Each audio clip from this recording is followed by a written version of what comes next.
I'm Ben with the BTC Sessions, and this is your Bullish Bit, brought to you by bitrefill.com, your one-stop shop to live on Bitcoin and Lightning. They've got all the best gift cards, things like Amazon, Apple, Best Buy, Airbnb, Uber, and much more. You can even do hotel bookings, you can do all of your travel, and you can now grab prepaid MasterCards as long as you have a US address that you can input. Check them out today, bitrefill.com. Links are down below to sign up now. I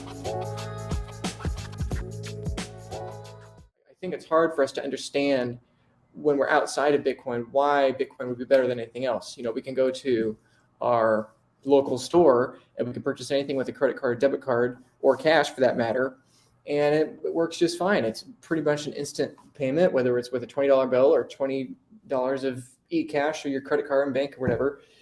And I think sometimes, at least when I've spoken to people about how, oh, Lightning's so cool and all these layer twos are so cool because they basically make Bitcoin instant and all that, you know, I think people have trouble understanding that. And what I would just go back to the first principles is that, you know, with the credit card, that's just what we use. And none of us really question how it works or why it could be, or how it even could be improved on, because we don't understand how it works. We just swipe the piece of plastic and it magically goes through.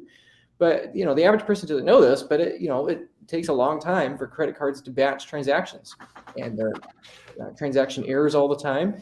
And with the difference with Bitcoin being that it settles instantly in a form of currency that cannot be debased and not be diluted over time. So yeah, your credit card's instant, and Lightning Network is also instant. And so it might be hard to see why this is any better at all. It just seems like a more complicated way of doing the same thing, where the reality is it's 100 times better in the moment in a spatial time frame, because it settles instantly over the Lightning Network and over through Bitcoin instead of days or even weeks or even longer through credit cards. But then it's infinitely better over time, because yeah, your credit card works today for 2 or 3% fee, but then as a function of time, that underlying currency just declines, whereas Bitcoin can't be diluted or debased in the same way. So I guess once this is large enough and common enough that the difficulty for people to transition is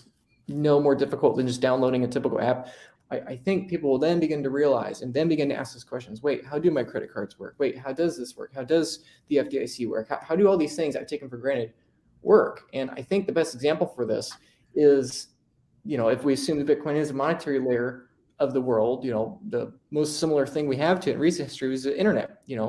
We just all use newspapers. We all use radio.